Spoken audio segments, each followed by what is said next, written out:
Kita ke informasi berikutnya, Saudara. Polisi menetapkan pegawai BNN sebagai tersangka kasus KDRT. Meski demikian, polisi tak menahan tersangka dengan alasan kooperatif selama penyelidikan. Sementara korban minta tersangka ditahan agar tak mengulangi kekerasan.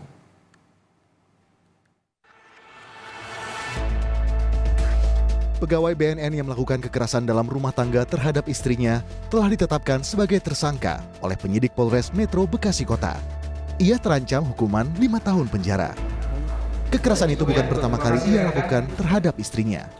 Dan meski sudah jadi tersangka, polisi tidak menahan tersangka dengan alasan kooperatif selama proses penyelidikan.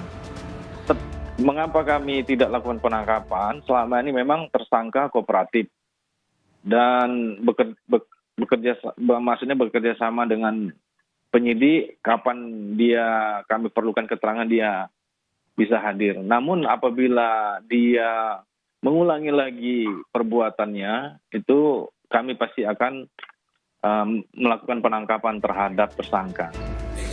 Sementara, BNN RI tidak akan mengintervensi proses hukum di kepolisian. Namun pegawai BNN itu telah diperiksa di Inspektorat BNN RI. Menyangkut apakah tindakan-tindakan itu baik atau tidak dari segi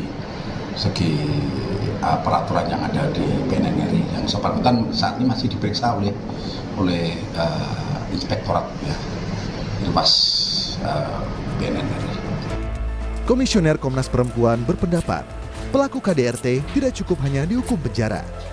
Perlu ada konseling agar tak mengulangi lagi kekerasan yang ia lakukan.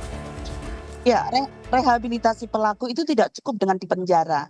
Tapi perlu ada proses konseling ya, karena kadang-kadang di masyarakat yang patriarki itu laki-laki itu seolah-olah ada hak untuk memukul istri misalnya ya. Itu kan sesuatu yang perlu diluruskan ya bahwa itu nggak benar gitu. Tetapi cara mengurai itu juga dibutuhkan konseling, karena itu rehabilitasi pelaku itu tidak hanya cukup dengan dipenjara ya, tetapi juga perlu ada konseling dan betul-betul menyadari bahwa dia akan berusaha untuk tidak melakukan lagi.